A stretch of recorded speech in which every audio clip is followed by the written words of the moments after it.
Maraming ang pinupukol na negatibong komento at mga paratang dito nga sa Brazil na alam naman nating lahat na nakalaban ng Gilas Pilipinas, at ang mga aligasyon at ang mga paratang nga na sinasabi sa kanila ay dinaya daw nila umano ang Gilas Pilipinas.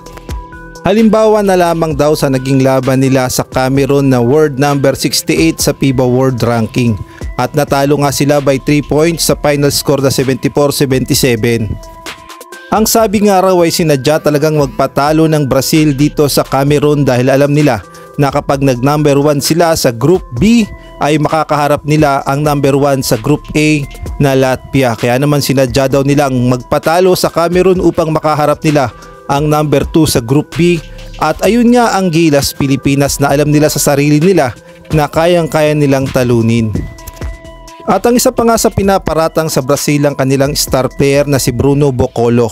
Ang sabi nga sa mga report ay hindi naman daw talaga kasama ito sa opisyal na lineup ng Brazil sa Final 13, bagkos isa daw itong reserve player tapos kinamit lamang nung makaharap ang Gilas Pilipinas. Kaya naman natalo daw ang Pilipinas dahil alam nila na kayang-kaya ni Bruno Bocolo na tapatan ng lakas ng Gilas.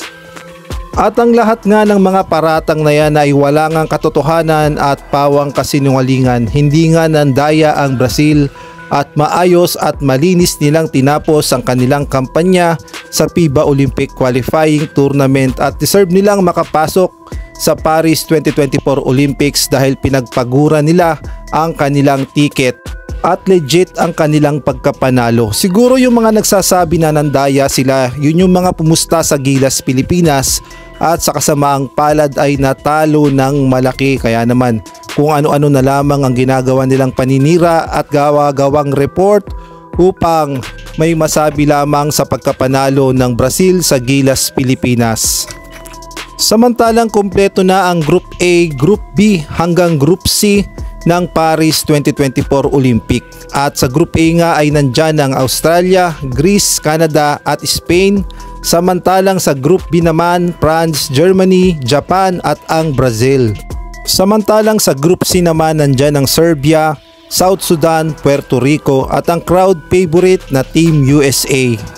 At mabalik nga tayo sa Gilas Pilipinas. Siguro tanggapin na natin na hindi talaga na-qualify ang Gilas Pilipinas sa Paris Olympics dahil nagkaroon talaga ng error nang makaharap nga nila ang Brazil, dahil unang-una ay kulang nga tayo sa big man dahil injured nga si AJ Edu at hindi rin nakapaglaro si Kai Soto at si Junmar Fajardo lamang ang poposte sa ilalim. Kaya naman pagod na pagod at gayon na rin well scouted na ang ating mga star player na si Justin Brownlee at si Dwight Ramos. Kaya naman wala tayong magagawa, talo is talo. Ang kailangan lang ng Gilas Pilipinas ay lalong magpalakas at bumawi tayo sa paparating na FIBA Asia Cup 2025 at gayon na rin sa FIBA World Cup 2027, at kung papala rin ay umusad tayo sa LA Olympics 2028.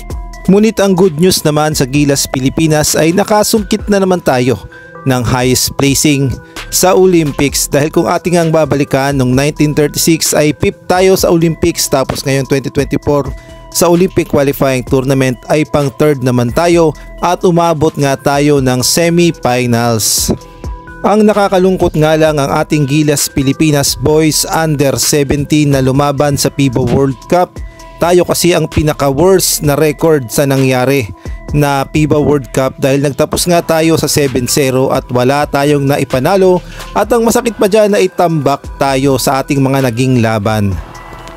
Kung atin kasing titignan yung final score nung nakatapat nga natin ang Lithuania 107-48, ang Spain naman 34-96, ang Puerto Rico 53-98, ang Team USA, ito nga ang pinakamalala, tambak tayo ng 99 points, 45-141 o tambak tayo ng 96 points. Tapos sa Argentina naman 67-83, sa China 85-66 at sa Australia 115-53. At nagtapos nga ang Gilas Pilipinas under 17 sa final ranking. Tayo nga ang pinakahuli at tayo ay number 16 sa pagtatapos ng FIBA World Cup under 17. Ito na nga ang pinaka-worst na record ng Gilas Pilipinas under 17 sa kasaysayan.